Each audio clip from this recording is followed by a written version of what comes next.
natin makamit ang di kaginhawaan at makipag-ugnayan sa isa't isa bilang Lahat ng mga talento at kakayahan ay mahalaga sapagkat ang mga ito ay Tayong mga Pilipino ay dapat talaga itong pag-aralan dahil ito ang ating may pagmamalaki sa ating kultura para mas maging bukas ang ating isipan sa malalalim na salita gamit ang Tagalog at ito ay ginagamit natin sa pakikipagkomunikasyon sa iba.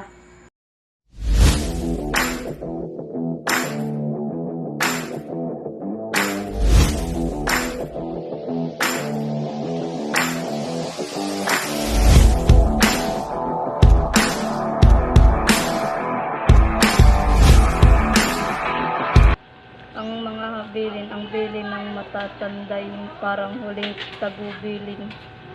Kaya matapat mo nga itong ingatan sa iyong puso ngayon bukas sa makalawa ay magagamit mo itong parang isang bunga ng halamang pinatubo ng ilang taong kapag ito naman ay iyong kinalimutan at kinikilala ng bayan ang mga karapatang sibil ng mga mamamayan. Ito ay sumasangkot sa kalayaan natin makamit ang kaginhawaan at makipag-ugnayan sa isa't isa. Kabilang sa karapatang sibil ay karapatan sa pananalita at pamamahayag, kalayaan.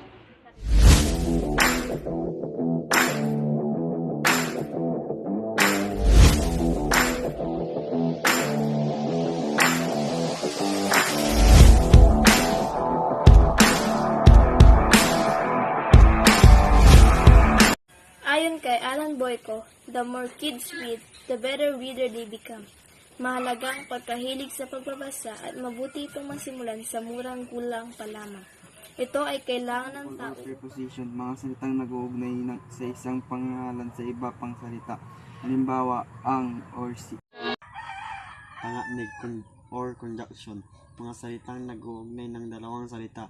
Parirala para sa mga may sakit na diabetes, mabibili na sa mga butika ang kilalang lunas laban sa diabetes at maampalayang tsaa ang walang pait na tsaang ito ay nakapagpapababa ng blood sugar.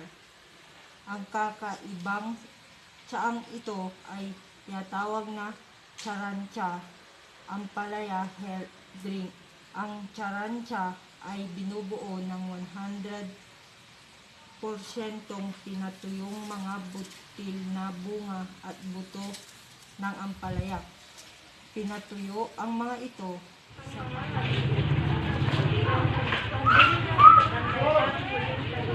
Kaya habilin. Ang bilin ng matatanday parang huling tagubilin. Kaya matapat mo nga itong ingatan sa iyong puso.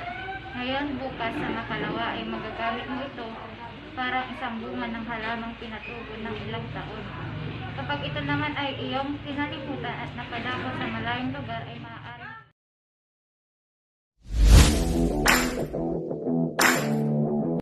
Mensahe ng butil ng kape. Isang araw, habang nagbubungkal ng lupa ang magsasaka, narinig niyang nagmamaktol ang kanyang anak na lalaki. Narinig nitong binabanggit ng kanyang anak ang hirap at pagod na nararanasan sa pagsasaka.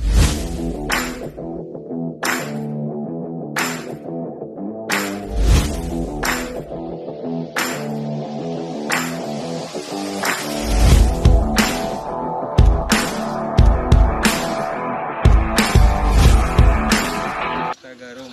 Ang mitolohiya ng mga Tagarum ay kadalasang tungkol sa politika, ritual at moralidad na ayon sa batas ng kanilang mga Diyos at Diyosa mula sa sinaunang Tagarum hanggang ang katutubong relihiyon ay mapalitan na.